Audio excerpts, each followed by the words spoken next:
All right, Sefo, you win a ball game 44-7. You rack up over 500 yards of offense, get the Player of the Week award in the conference. That all sounds great. So what's your report card for the offense against CSU? I think for the most part, after watching the film, I actually watched it Friday night after the game.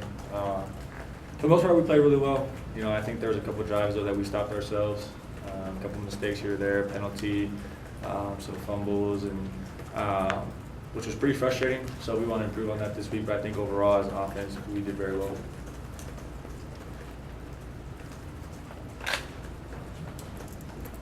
So Cheeto was talking about the mindset is still the same. Are you sensing the same thing? You guys aren't getting too high after that, or too, I guess, cocky going into a game like this against Idaho State?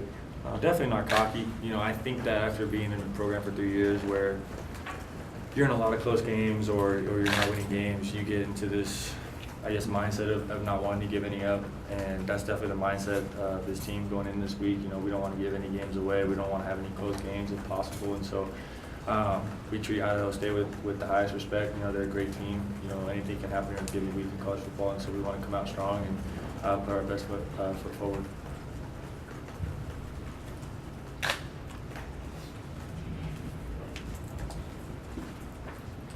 What do you think of Alex Kelly's touchdown celebration? Is it something he needs to work on for the future? Hopefully he's not scoring touchdowns anymore. You know, I think that it's great that he scored his first touchdown, but I think that I should take care of football, and I honestly didn't even see his touchdown celebration, so I couldn't really comment on it. Sefo, you said you don't want to overlook Idaho State, you want to respect them. Would it be a goal, though, to maybe try to get some of those guys that are backups playing time in a game like this?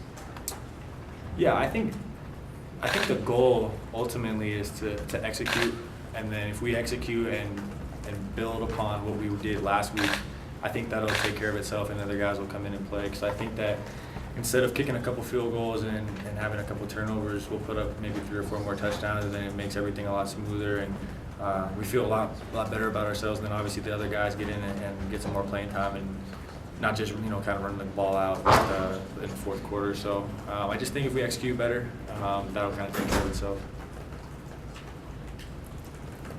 Talk about your offensive line, and you guys had some adversity during the game when Alex went out. You had to switch centers. It didn't seem like there was much of an adjustment from watching it, but for you, was there? And the second part of it, just assess the offensive line. The offensive line played very well last week. You know, I know we have 1 sack, which is normal. You know, you're not always going to have your best play, and so for the most part, they did really well. You know, I'm pretty sure we had a lot of running yards. I can't really put my finger on how much we had, but they did really well up there. They gave me time to throw it back in the pocket, and like you said, Alex Kelly went down, and Sully Weevils did a really good job of stepping up, and that's kind of what's expected. You know, not just of the O-line, but everyone this year, is that if someone goes down, the next person has to be able to step up and play their part and do their job.